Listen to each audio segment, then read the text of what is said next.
മുസ്ലിം ലീഗിൻ്റെ വാദം അൻവറാണ് ഏറ്റെടുത്തത്. മുസ്ലിം ലീഗ് ഉയർത്തിയ വാദം അൻവറാണ് ഏറ്റെടുക്കുന്നത്. അൻവറിൻ്റെ വാദം ഞങ്ങൾ ഏറ്റെടുക്കേണ്ട കാര്യമില്ല.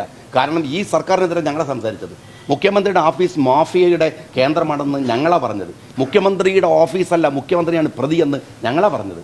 ഞങ്ങളുടെ വാദം ഓരോരുത്തരായി ഏറ്റെടുക്കുകയാണ്. ഇനി ബാക്കിൽ ജാഥയായിട്ട് വരാനുണ്ട്, അത് വരൂ. അദ്ദേഹത്തിൻ്റെ വാദം ഞങ്ങൾ ഏറ്റെടുക്കേണ്ട കാര്യമില്ല.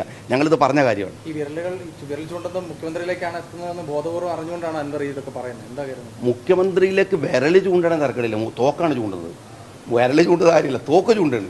മുഖ്യമന്ത്രിയാണ് എന്ന് പറയാതെ അൻവർ പറഞ്ഞു എന്ന് കേരളത്തിലെ ഏത് മീഡിയ പ്രവർത്തകനാണ് മനസ്സിലാവാത്തത്? പറഞ്ഞില്ല എന്നുള്ളത് മാത്രമേ ഉള്ളൂ. മുഖ്യമന്ത്രിയിലേക്ക് തന്നെയാണ് ചൂണ്ടേണ്ടത്. മുഖ്യമന്ത്രിയാണ് പ്രതി. അയാൾ ഉണ്ടാക്കി വെച്ച മാഫിയ സംഘമാണ് ഇതിലെ കക്ഷികൾ.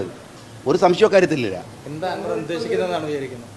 അല്ല, അൻവർ ഉദ്ദേശിക്കുന്നത് ഇപ്പം അൻവറിന് ഇത് പറഞ്ഞിട്ടില്ലെങ്കിൽ അയാൾ പല കാരണങ്ങൾ കൊണ്ട് അയാൾക്ക് അപകടം ഉണ്ടാവും എന്നുള്ള അയാൾക്ക് തന്നെ. അൻവർ ഒരു പ്രതിസന്ധിയിലാണ് ഞാൻ മനസ്സിലാക്കുന്നത്.